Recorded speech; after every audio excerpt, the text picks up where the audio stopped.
عبد الرحمن بن مہدی نے کہا، ہمیں معاویہ بن صالح نے ربیعہ بن یزید کے حوالے سے ابو ادریس خولانی سے حدیث بیان کی۔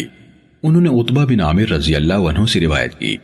اسی طرح معاویہ نے کہا، مجھے ابو عثمان نے جبیر بن نفیر سے، انہوں نے عقبہ بن عامر رضی اللہ عنہ سے حدیث سنائی۔ انہوں نے کہا، ہمارے ذمہ اونٹ چرانے کا کام تھا، میری باری آئی تو میں شام کے وقت ان کو چرا کر واپس لایا تو میں نے رسول اللہ صلی اللہ علیہ وسلم کو دیکھا، آپ کھڑے ہو کر لوگوں کو کچھ ارشاد فرما رہے تھے۔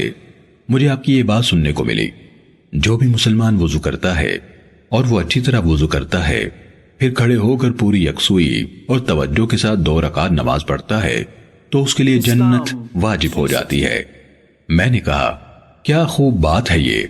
تو میرے سامنے ایک کہنے والا کہنے لگا، اس سے پہلی والی بات اس سے بھی زیادہ عمدہ ہے۔ میں نے دیکھا تو وہ عمر رضی اللہ عنہ تھے۔ انہوں نے کہا، میں نے دیکھا ہے تم ابھی آئے ہو۔ آپ صلی اللہ علیہ وسلم نے اس سے پہلے فرمایا تھا، تم میں سے جو شخص بھی وضو کرے اور اپنے وضو کو پورا کرے یا خوب اچھی طرح وضو کرے، پھر یہ کہے، میں گواہی دیتا ہوں کہ اللہ کے سوا کوئی معبود نہیں اور محمد اس کے بندے اور اس کے رسول ہیں، تو اس کے لیے جنت کے 8 دروازے کھول دیے جاتے ہیں، جس سے چاہے داخل ہو جائے۔ صحیح مسلم حدیث نمبر 553۔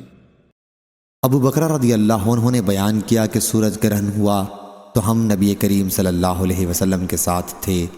آپ جلدی میں کپڑا گھسیٹتے ہوئے مسجد میں تشریف لائے، لوگ بھی جمع ہو گئے۔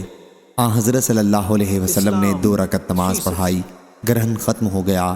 تب آپ ہماری طرف متوجہ ہوئے اور فرمایا، سورج اور چاند اللہ کی نشانیوں میں سے 2 نشانیاں ہیں، اس لیے جب تم ان نشانیوں میں سے کوئی نشانی دیکھو تو نماز پڑھو اور اللہ سے دعا کرو یہاں تک کہ وہ ختم ہو جائے۔ صحیح بخاری حدیث نمبر 5785۔